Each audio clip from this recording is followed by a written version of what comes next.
नमस्कार, मैं Rohit Ranjan. News nation के खास कार्यक्रम ऑपरेशन पाखंड सच की पड़ताल में आप सभी का बहुत बहुत स्वागत है। और आज हम बात करेंगे मध्य प्रदेश के विदिशा के टागर वाले जिंद बाबा के दिव्य शक्ति और उनके दिव्य धाम के संचालक राकेश गुर्जर की।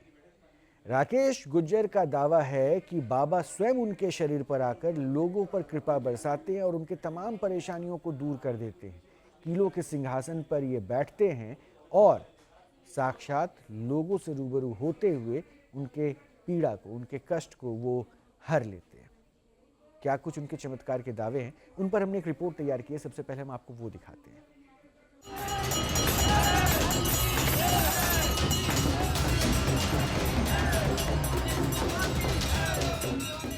दिव्य शक्ति प्राप्त होने का दावा करने वाले बाबा, जिनके आश्रम में भक्तों का दरबार लगता है, जो दरबार में कभी घूंघट में बैठे दिखते हैं तो कभी भक्तों पर प्यार से झाड़ू बरसाते हैं। दावा किया जाता है कि बाबा पर जब भी इष्ट देव की शक्ति सवार होती है तब वो अनगिनत कीलों से बनाई गई इस गद्दी पर बैठ जाते हैं और दिव्य शक्ति से ये कील भी फूल बन जाती हैं। उनके शरीर में जरा भी नहीं चुभती। दावा किया जाता है कि इस धाम में भक्तों के साथ चमत्कार होता है।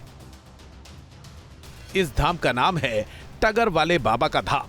ये इष्ट देव टगर वाले जींद बाबा का सिद्ध स्थान है। ये मध्य प्रदेश के विदिशा के इमलिया में बना हुआ है और टगर वाले बाबा धाम के संचालक हैं राकेश गुर्जर।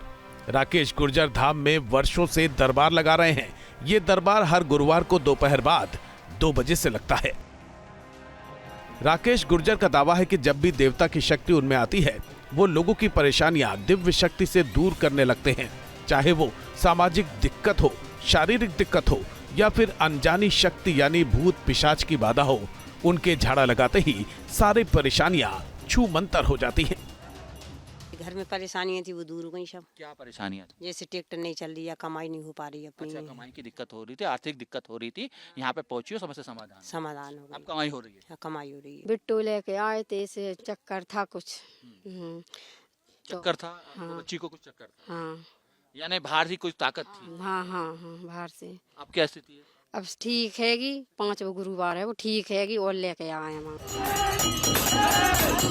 राकेश गुर्जर का दावा है कि बचपन में उन्हें सपने में देवता के दर्शन हुए, जिससे इन्हें अपने अंदर एक दिव्य शक्ति आने की अनुभूति हुई और इसके बाद बाबा ने अपने खेत में ये मंदिर बनवा लिया।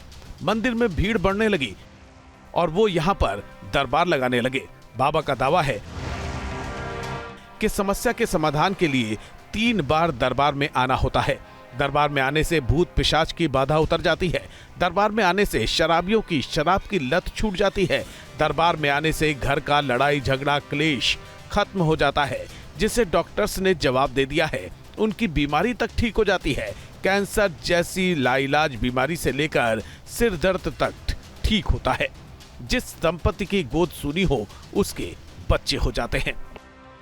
न केवल विदिशा बल्कि विदिशा के आसपास के क्षेत्र से भी बड़ी संख्या में यहाँ पे लोग पहुँचते हैं और कि जिस बीमारी के लेके यहाँ पे पहुँचते हैं, लगभग 3 गुरुवार को यहाँ पे आना पड़ता है और दिव्य दरबार में अपनी माथा टेकना पड़ता है। उसके बाद यहाँ पे बीमारियाँ दूर होती हैं और तमाम महिला जो लंबे समय से इनकी गोद नहीं भर पा रही थी, उनकी गोद भी भरी जाती है और कोई बाहरी शक्ति किसी के शरीर में प्रवेश करती है तो उसे भी दूर करने का दावा दरबार से किया जाता है। जिनको बच्चे होते हैं वो इस मंदिर में पालना टांग कर जाते हैं और इस पूरे परिसर में ऐसे कई पालने देखे जा सकते हैं। मंदिर परिसर में ही इस पेड़ पर लोग लाल कपड़े में नारियल बांध कर जाते हैं और माना जाता है कि ऐसा करने से मन की मुराद पूरी हो जाती है। अब हमारे साथ खुद राकेश जी जुड़ चुके हैं। राकेश बाबा, बहुत बहुत स्वागत है आपका। अब थोड़ा सा मैं आपको जानना चाहूँगा और आप बेहतर तरीके से अपने बारे में मुझे और दर्शकों को बता पाएंगे कि आप कौन हैं। हाँ जी। क्या है, शक्तियाँ कैसी हैं, कैसे आया। हाँ जी, जिंद बाबा हैं यहाँ पे।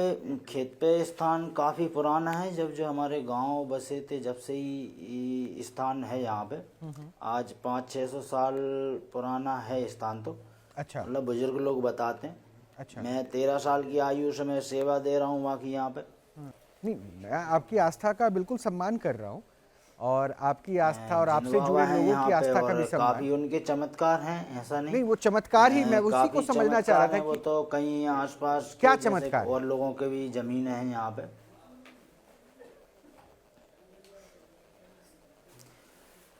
कई बार लोगों को प्रत्यक्ष भी दिखे हैं, ऐसा नहीं है। मतलब ये मैं नहीं कहता, ये लोग कहते हैं। आपको दिखे कि कई नहीं? बार उनको प्रत्यक्ष भी दिखे हैं यहाँ पे।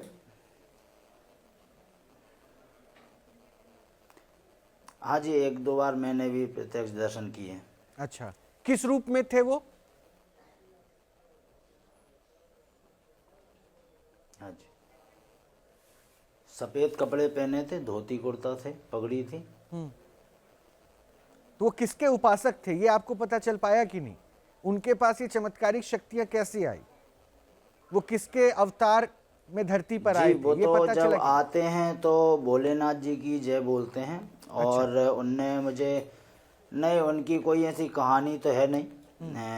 बाकी ऐसी कोई कहानी उनकी ना कोई अपने ग्रंथों में उल्लेख दिया है। बाकी जब भी उनकी सवारी अंदर आती है तो भोलेनाथ जी की जय बोलती है। अच्छा, भोलेनाथ जी की जय बोलते हैं। आपने हनुमान जी की मूर्ति की प्राण प्रतिष्ठा की, तो वहां शिवलिंग स्थापित नहीं किया आपने? ने भोलेनाथ जी की स्थापना भी की है अभी।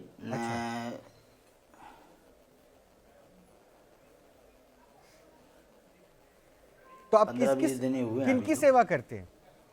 बाबा जिंद वाले बाबा की सेवा में रहते हैं लीन?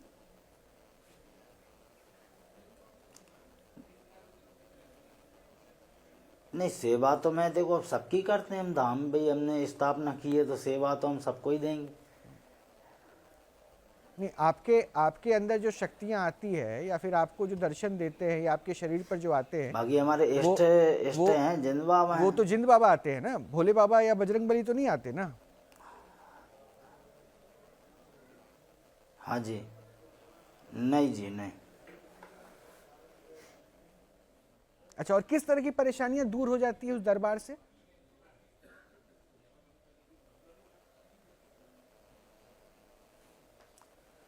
परेशानी के तो ऐसा है, जैसे जो भी व्यक्ति यदि कोई विश्वास के साथ आता है तो परेशानी समाप्त हो जाती है। कई लोगों की देखो एक परेशानी तो है नहीं दुनिया में, कई सारी परेशानियां हैं लोगों की। घर में अशांति भी होती है, कुछ लोग बीमारी भी रहती हैं, कहीं कुछ लोग इलाज करा रहे हैं, जांचों में भी कुछ नहीं आता, कहीं किसी को ऊपरी बाधा भी है। मतलब बहुत तरह की बीमारियों का इलाज हो जाता है। ये विश्वास के साथ आना, जो टर्म एंड कंडीशन जुड़ जाता है, वो विश्वास कैसे बनता है? हाँ जी, हाँ जी।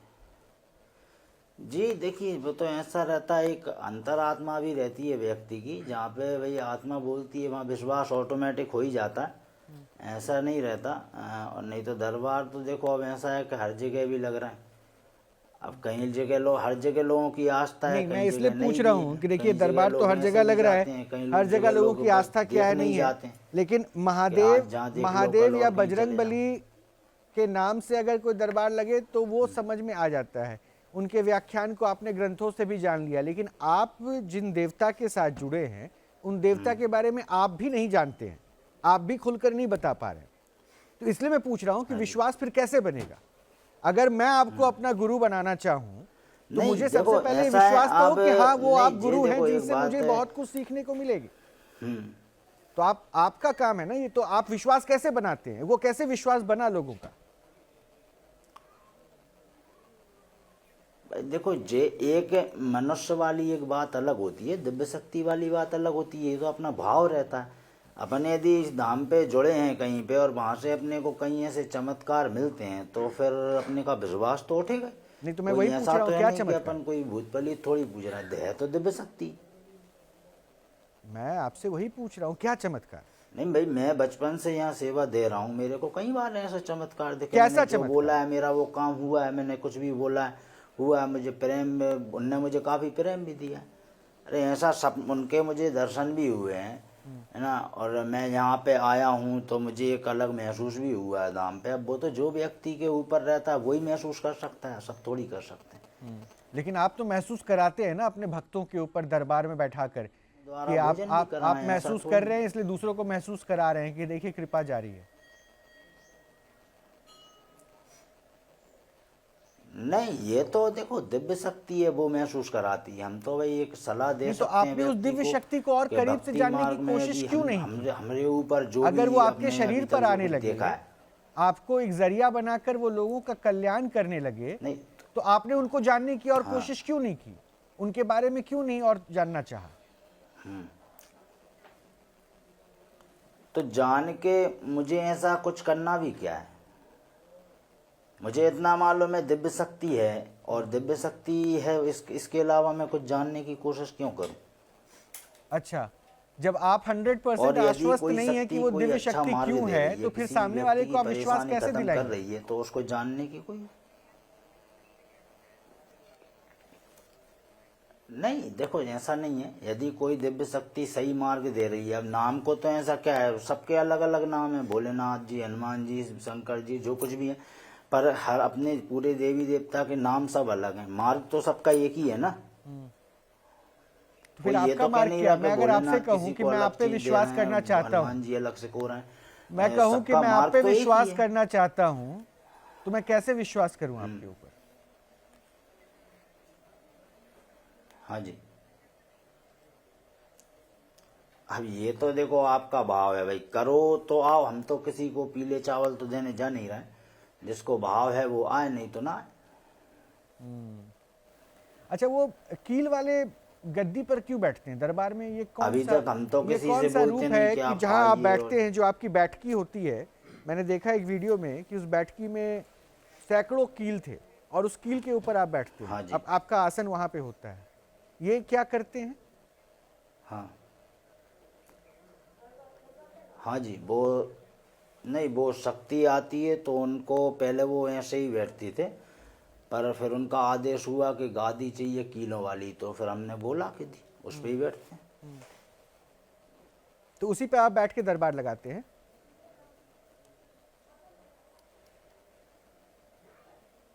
हाँ जी, आपका बेटा तो बड़ा प्यारा है, कितने वर्ष का हो गया?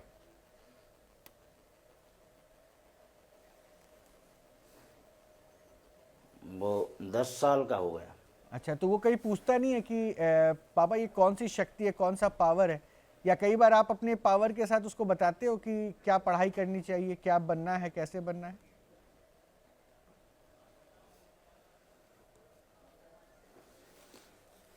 नहीं, पढ़ाई करते हैं बच्चे, मैं उनको बोलते हैं कि भाई पढ़ लिख के बढ़िया कोई जॉब करना, डॉक्टर बनना, और क्या, यही। आपने कहाँ और तक क्या पढ़ाई सीखा? की? बच्चों को यही सिखाएंगे और थोड़ी कुछ। नहीं, वो तो अच्छी बात है, वो तो हर एक पिता चाहता है। आपने कहाँ तक पढ़ाई की? फर्स्ट ईयर तक। अच्छा, तो फिर फर्स्ट ईयर के बाद आप जॉब वॉब करने नहीं की, नहीं उसका year। विचार नहीं रहा?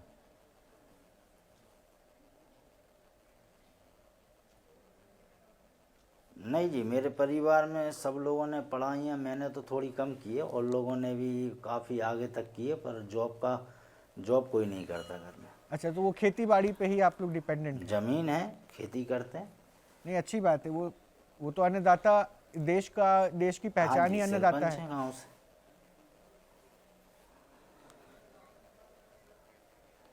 हाँ जी, तो मतलब सारे खर्चे आपकी खेती से निकल जाते हैं, उसके इतर जो है ये दरबार लगता है आपका?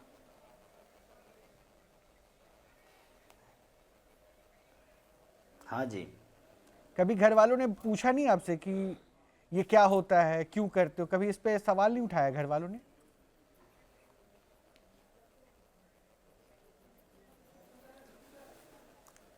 नहीं, ऐसा नहीं है, देखो इसमें आज तक क्या है, परिवार में किसी को मतलब शक्ति आई भी नहीं, और इस मार्ग में कभी कोई था भी नहीं। वो तो मैंने बचपन से सेवा की है, तो मेरे को तो जब मैं सेवा करता था, जब मालूम भी नहीं था कि शक्ति जब आती है, तो वो तो अचानक से एक बार आना हुआ, तो उस समय से फिर उसके भी 1 साल बाद से फिर दरबार लगना शुरू हुआ था। अच्छा, सेवा तो घर वालों ने कभी सेवा को ऐसा थोड़ा कुछ सा नहीं, सेवा को थोड़ा मतलब विस्तार से स्टार्टिंग समझा में पाएंगे? थोड़ा कहा कि ये सब सेवा किस तरह नहीं की करना। सेवा करते थे आप? क्या करते थे सेवा में? कुछ मंत्र वंत्र हाँ भी जी। होता था टागर बाबा का, या फिर बस? भाई मेरा जो नहीं नहीं, देखो भाव भक्ति भाव में मंत्रों की आवश्यकता नहीं होती है। अच्छा ये तो भाव होता है व्यक्ति का। अच्छा अच्छा। मेरा धाम जो है वो गांव से 2-3 किलोमीटर अंदर है, खेतों में जी। और मैं यहाँ पे आता था, शुरू से आता था। मैंने 4 साल रेगुलर लोबान भी दिया है बाबा को। लोबान छोड़ता था और मैं तो बस बैठा रहता था यहीं पे, मेरी इच्छा थी। नहीं, उस आपकी समय बात यहाँ पे किसी का आना ही नहीं नहीं, होता आपकी था। बात में मैं मतलब धाम भी बिल्कुल छोटा सा एक 100% चबूतरा था, उस इत्तेफाक समय आपकी कोई बात आता से भी नहीं रखता था। हूँ। मुझे लगता है कि भक्ति में भाव सबसे कीमती चीज होती है, लेकिन सनातन जो है ना, वैदिक प्रक्रिया मंत्रों को बहुत मानती है। मैं आपको कुछ लोगों से मिलवाता हूँ, वो आपको सुन रहे थे, वो भी हो सकता है आपसे बात करना चाहेंगे। मैं एक एक करके नाम बताता हूँ। नहीं, आचार्य, मानती होगी। हाँ हाँ, पर आचार्य मेरे संजीव हिसाब से तो अग्निहोत्री हैं। भाव से बढ़ के कुछ ये नहीं अब होता। पता नहीं इनके भाव में क्या कमी रह जा रही है कि ये तो आज तक मेरे साथ कितने एपिसोड में बैठ चुके, हमेशा ये राधे कृष्ण जपते रहते हैं, अभी भी उसी जप में हैं। और अभी तक शायद इनको दर्शन नहीं हो पाए, या फिर इनके भाव में ही फिर मुझे कमी दिखने लगी है। वो बेहतर तरीके से समझा पाएंगे कि आपके भाव और उस भाव में क्या फ़र्क रह गया, कि बिना, उन्होंने कहा ना कि मंत्रों की ज़रूरत नहीं होती। नीति शर्मा जी हैं, ये भी मंत्र और भाव को बहुत परखने की कोशिश कर रहे हैं। ये दोनों जो हैं हिंदू धर्म गुरु हैं, इन्होंने समझा है देवताओं को, शक्तियों को समझा है। और ये जो अगले हमारे साथ हैं डॉक्टर कपिल कक्कड़, ये इंसान को समझते हैं। आपके अंदर आने वाले देवता को तो पता नहीं क्या समझ पाएंगे ये, लेकिन ये आपको समझ रहे हैं, तो ये आपसे भी बात करेंगे, मैं समझवाऊंगा। मैं सबसे पहले उस मंत्र वाले भाव से शुरू करूंगा। कहाँ भाव की कमी रह गई आचार्य जी? अभी भी आप जप नाम में है। देखिए, ठाकुर जी का नाम तो सदा सर्वदा प्राणी मात्र को जपना चाहिए। कीर्तनीय सदा हरि, भगवान हरि का, गोविंद का नाम सदा सर्वदा जपनीय है, और वही कल्याण का सुगम एक उपाय है। उससे बढ़कर संसार में कोई दूसरी संपत्ति नहीं हो सकती। अच्छा, प्रभु के अर्जुन के लिए मंत्र की जरूरत नहीं है क्या? नहीं, मंत्र गुरु मंत्र अलग होते हैं, पर हरिनाम तो हर समय हो सकता है। गुरु मंत्र हर जगह नहीं हो सकता, आसन पर बैठकर ही हो सकता है। कोई भी मंत्र है, उस मंत्र को आसन पर बैठकर शुद्ध पवित्र अवस्था में ही। तो आप भी तो ठाकुर जी की सेवा करते रहते हैं ना? बिल्कुल बिल्कुल, ठाकुर जी कृपा है। तो सेवा का मेवा क्या होता है? सेवा का मेवा, सेवा अगर आप भगवान की सेवा करते हो सच्चे मन से, पवित्र मन से, हाँ। तो आपका कल्याण होगा। और जो आपसे कल्याण जुड़े- कैसे? प्रभु के दर्शन से? नहीं, दर्शन होगा, बिल्कुल होगा। अगर आप सच्चे मन से करते हो और सच्चा मन आपका ठाकुर जी के पाद पद्मों में, चरणों में लगा हुआ है, तो निश्चित गोविंद की कृपा होगी।